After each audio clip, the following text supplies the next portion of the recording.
Apreciados amigos, un saludo muy cordial para todos ustedes. Hoy es un nuevo día que nos da el Señor. Disfrutamos de sus bendiciones, disfrutamos de su amor y nos podemos aferrar a sus promesas. Nuevo amanecer global llevando a sus pantallas reflexiones, temas que enriquecen nuestro pensamiento. Deberes cristianos es el tema que iniciamos en esta oportunidad y confiamos con la ayuda del Señor poder llevar ideas, pensamientos, propuestas de cambio y sobre todo el deseo muy ferviente de un cristianismo genuino. Cuando hablamos de deberes estamos hablando de comportamiento, nuestro trato con la familia, con los vecinos, compañeros de trabajo, las autoridades, en fin, un sinnúmero de detalles que enriquecen, que adornan la doctrina cristiana. Nos remitimos entonces a la carta a los Romanos, el capítulo 12. El apóstol Pablo es muy enfático en este tema y él declara: así que, hermanos, os ruego por las misericordias de Dios que presentéis vuestros cuerpos en sacrificio vivo, santo, agradable a Dios, que es vuestro culto racional. No os conforméis a este siglo, sino transformaos por medio de la renovación de vuestro entendimiento, para que comprobéis cuál sea la buena voluntad de Dios, agradable y perfecta.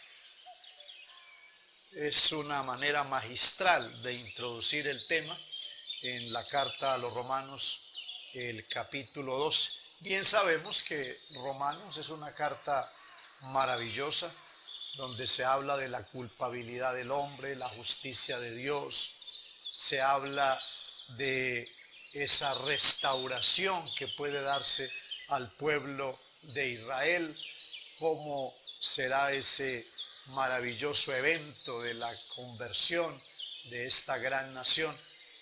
Pero con todo lo que aquí se trata, Pablo no quiere dejar de lado nuestra responsabilidad, es decir, los deberes que como hijos de Dios tenemos para con Él, obviamente, y para con todos los que nos rodean. Es bien llamativo lo que la palabra nos está diciendo respecto al culto. Esto debería llamar en primera instancia nuestra atención. Se habla del culto racional. Cuando hablamos de culto racional, tenemos que entender que es algo que tiene lógica, racional, con raciocinio, con inteligencia. Una de las cosas que el pueblo hebreo practicó y todavía en gran medida se practica es el culto. ¿Pero en qué consistía el culto? De hecho, hay 7 cosas que marcan el culto hebreo y deberían también ser pautas para nosotros. Si bien es cierto, no estamos bajo la ley, estamos bajo la gracia de Dios, pero aún así deberíamos considerar ese modelo. En el culto hebreo se advierten 7 pasos principales en la celebración del culto. Primero, la gratitud. Es lo que nos describe el Salmo número 100. Entrad por sus puertas con acción de gracias, por sus atrios con alabanza. Ahí se mencionan 2 particularidades. Número 1, se debería venir con gratitud. Número 2, se debería venir con alabanza a esa reunión, a esa celebración. Entonces, lo tercero es la adoración. Venid, postrémonos, arrodillémonos delante de nuestro Hacedor. Nos dice el Salmo 95. Así que número 1, gratitud. Número 2, alabanza. 3, adoración. 4, la palabra. Venimos al culto a oír la palabra. Cuando fueres a la casa de Dios, guarda tu pie y acércate más para oír que para ofrecer el sacrificio de los necios. Así relata Salomón en el capítulo 5 de Eclesiastés. Número 5, venimos al culto a contribuir. Venimos a contribuir con ofrendas, con votos, con diezmos, primicias, en fin, unas cosas que muy voluntariamente queremos compartir para la expansión del reino de Dios, y que todo debe hacerse de una manera voluntaria, generosa y con mucha alegría. Número 6, venimos al culto a vivir en comunión, es decir, en comunión con Dios, en comunión con el hermano, comunión indiscutiblemente también con la familia. Y número 7, venimos al culto a buscar una nueva experiencia. ¿Eso qué significa? Si vamos a ir al culto y tenemos tristeza, de ahí saldremos alegres. Si vamos débiles, salimos fortalecidos. Que vamos enfermos, salimos sanos. Que estamos vacíos, salimos llenos de la presencia de Dios. Que llegamos en pecado porque somos ignorantes, no conocemos la palabra, no conocemos a Dios. Pues de ese culto salimos convertidos, cambiados, porque esa palabra hizo un impacto tremendo en la vida nuestra. Que nos habíamos apartado de Dios, que estábamos descarriados ya por caminos de error. Pero fuimos a esa reunión y justo el Señor trató con nosotros y se produjo la reconciliación. Noten, son 7 palabras sencillas, fácil de aprender. Gratitud, alabanza, adoración, palabra, contribución, comunión, experiencia. Esas 7 son las bases para el verdadero culto, lo que se llama culto racional. No podemos cumplir los deberes cristianos, escúchese bien, no podemos tener facilidad de los deberes cristianos si no hay esa renovación, ese cambio interior. Así que ese acercamiento va a ser muy complicado, van a haber unas barreras que nos impiden, pues obviamente, alabar con libertad, adorar con libertad. Y no olvidemos, no solamente se da gracias y se alaba, hay que adorar. ¿Por qué? Porque el Señor busca los verdaderos adoradores. Hoy el mundo religioso está lleno de muy buenos cantantes, excelentes músicos. Hay quienes ejecutan instrumentos musicales con una maestría que pues en alguna medida despiertan nuestro sentimiento de envidia. Pero ¿qué de la adoración? Dar gracias es como pagar un favor. Dar alabanza es reconocer la grandeza de Dios. ¿Y qué es adorar? Adorar es sacrificar. Es decir, ofrecerle a Dios nuestra propia vida, darle a Él lo mejor. Pablo es muy enfático y entonces él dice: no os conforméis a este siglo, sino transformaos por medio de la renovación de vuestro entendimiento.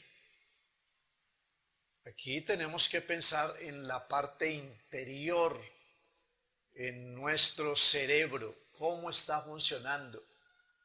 Ahí comienza la renovación. ¿Por qué? Porque si la persona aprende a pensar positivamente, sus acciones serán positivas. Ahora se habla mucho de transformación, de cambios, de renovación. Está en boga. Pero nos preguntamos, esa transformación, ese cambio que se hace de afuera hacia adentro, ¿será el que el Señor realmente quiere, ¿es eso lo que Él desea? Pues exteriormente podemos renovar muchas cosas, unos modales de más prudencia, un comportamiento más adecuado, una presentación elegante, todo puede darse. Pero ¿cómo está nuestra mente? Incluso acostumbro en las conferencias, las enseñanzas en muchas iglesias a donde, gracias a Dios, somos invitados y donde se proclama esta palabra. Lo importante después de la celebración, el culto, la gran reunión, no solamente es salir llorando o salir hablando en nuevas lenguas, salir de rodillas, salir emocionados, que de hecho es respetable, cada uno tiene su propia manifestación emotiva, pero eso no es lo básico. Lo más importante es salir de ese culto pensando. ¿Por qué? Porque si yo pienso en que debo pedirle perdón a mi hijo, voy a llegar a casa y seguro voy a actuar en torno a ese tema. Que hace rato no saludo a mi vecino, tengo un problema con mi vecino, pero salí pensando que esa situación no debe continuar y voy a saludar a mi vecino. Es más, le voy a ofrecer disculpas porque la última discusión fue muy acalorada. Eso es maravilloso. Se está produciendo una renovación de adentro hacia afuera. Ahí entonces el deber cristiano se va a poder manejar con mayor facilidad. Y lo que Pablo está diciendo, para que comprobéis cuál sea la buena voluntad de Dios, agradable y perfecta.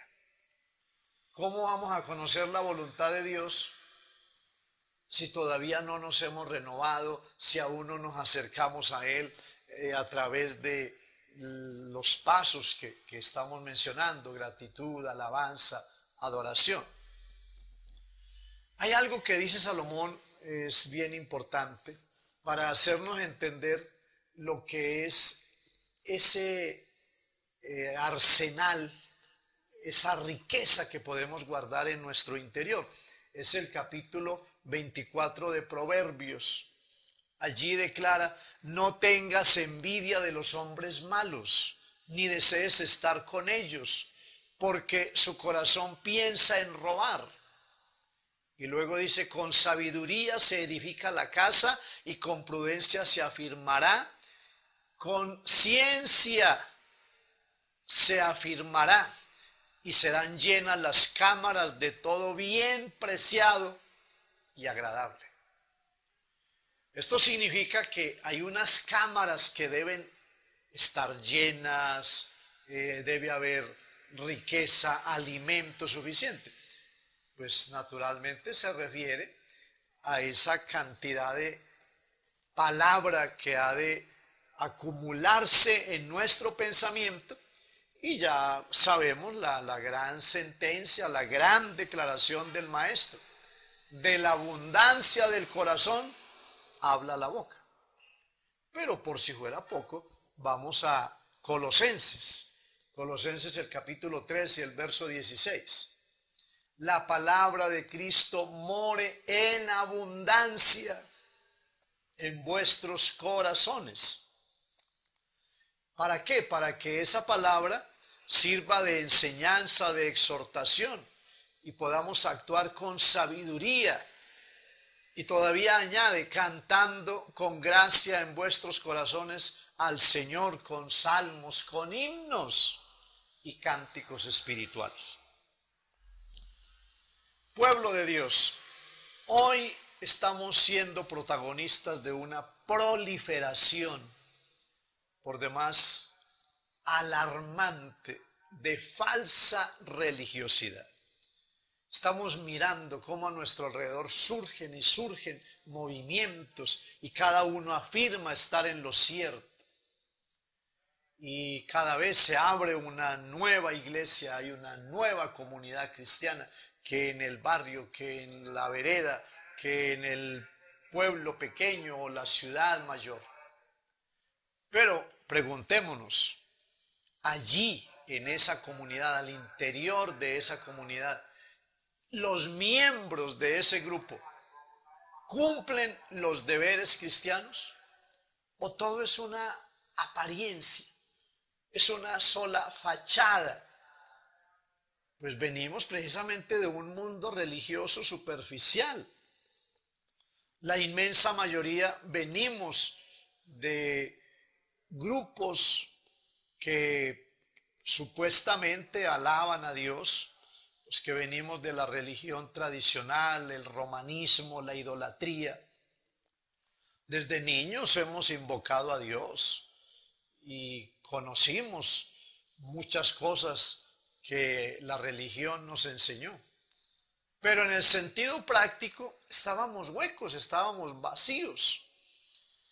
Así que Pablo nos quiere hacer una cátedra, nos da una cátedra profunda. Al fin él es un maestro en todo lo que es vida cristiana. Me atrevo a decir, después de Jesucristo, el mayor maestro que ha habido sobre la tierra en materia de enseñanza, el apóstol Pablo. Y sigue diciendo en el verso 3 del capítulo 12 de la carta a los Romanos: digo pues por la gracia que me es dada a cada cual que está entre vosotros, que no tenga más alto concepto de sí que el que debe tener, sino que cada uno piense de sí con cordura, conforme a la medida de fe que el Señor ha repartido a cada uno. Tal vez uno de los obstáculos mayores con que puede tropezar el creyente es con el egocentrismo, el pensar que yo lo sé todo, lo puedo todo, y darse como ese aire de autosuficiencia. Eso nos hace mucho mal. Sencillamente es soberbia. Y la palabra dice que el Señor al soberbio lo mira de lejos. Eso es preocupante.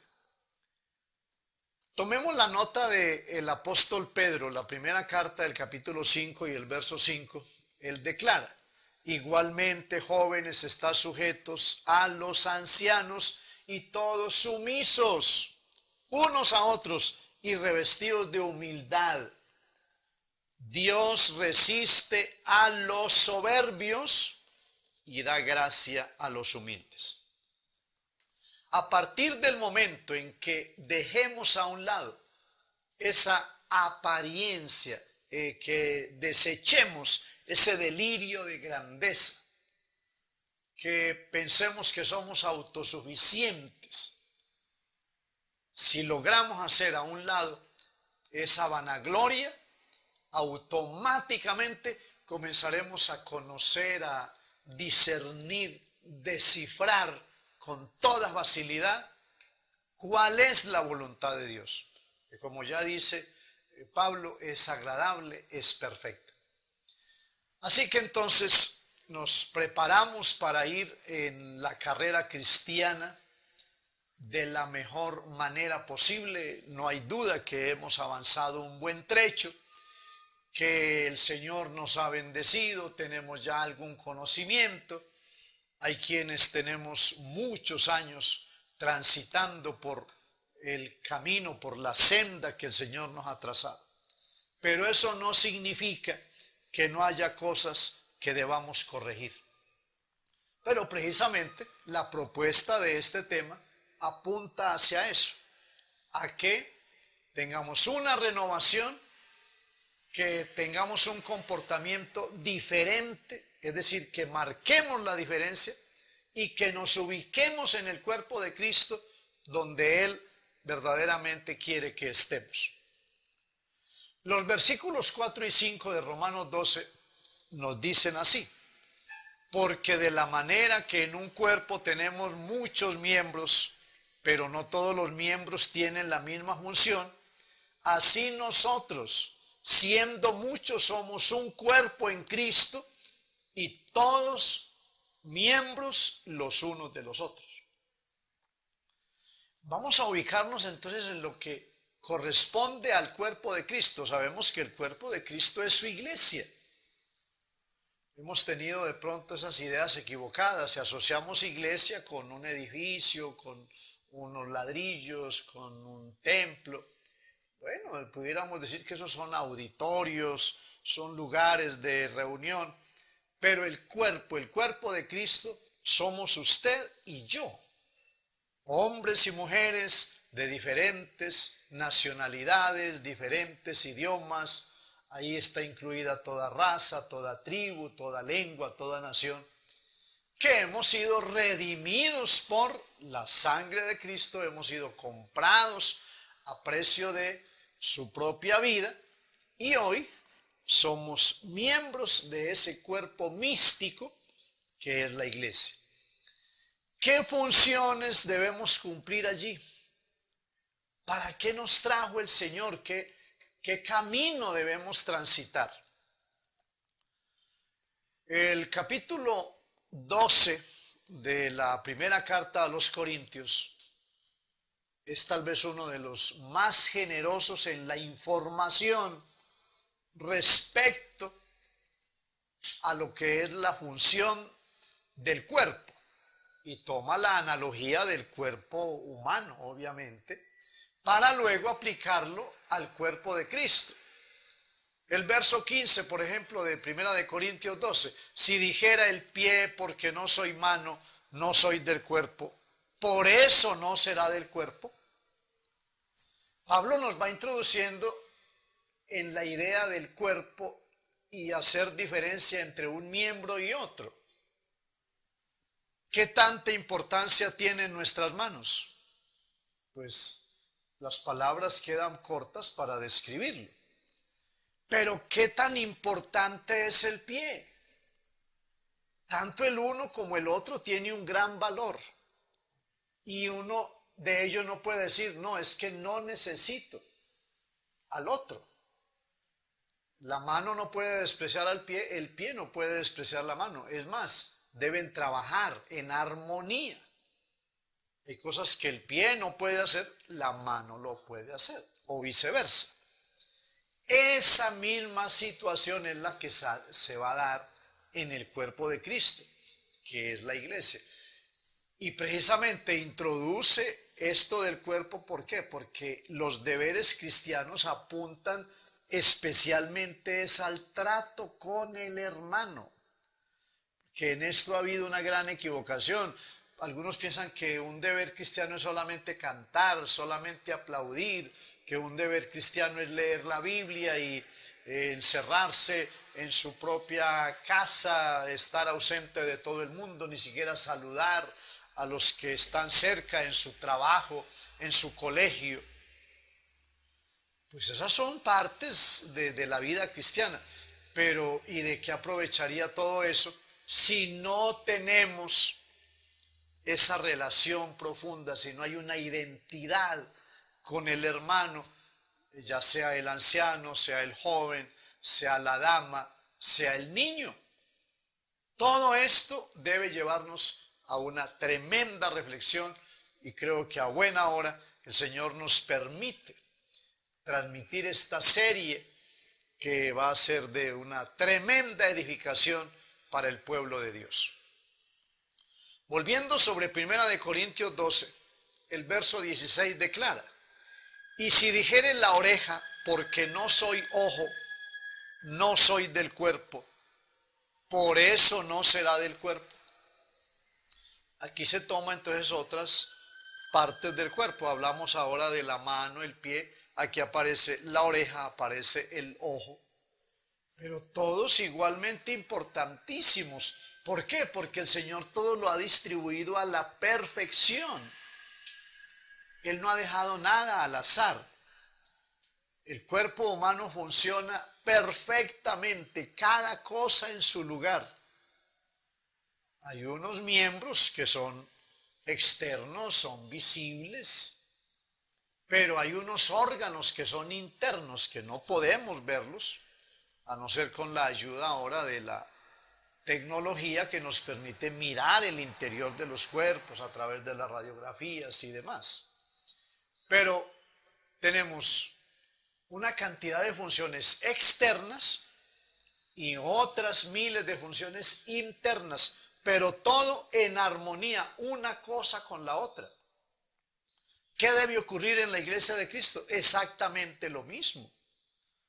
Hay miembros que son más notables porque académicamente lograron superarse, económicamente tienen una posición mayor, es un estatus en alguna medida más distinguido.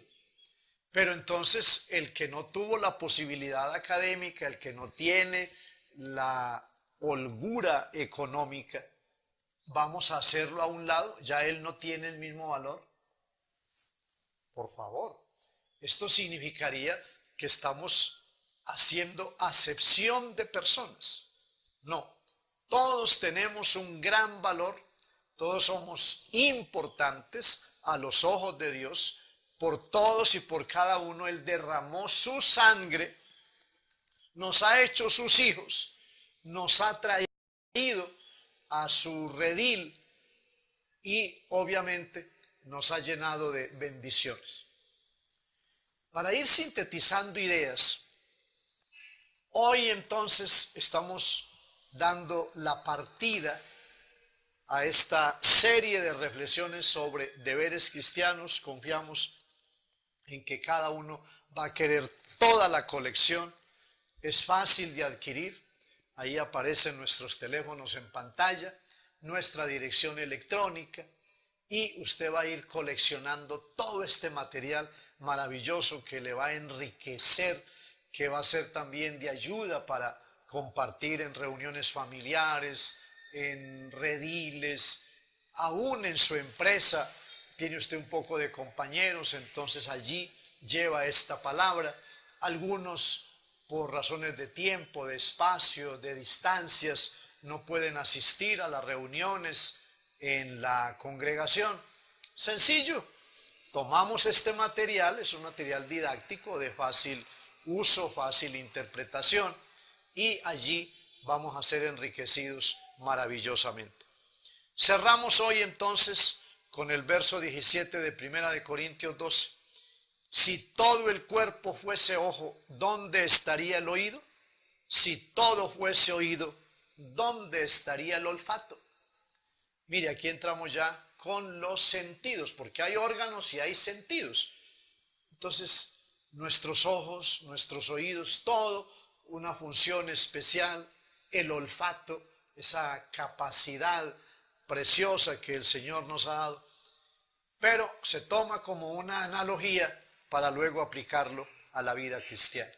Mil gracias por esa atención que nos brindan, y que sea el Señor obrando, dándole entendimiento. Nos encontraremos muy pronto en una próxima exposición de la poderosa palabra de Dios.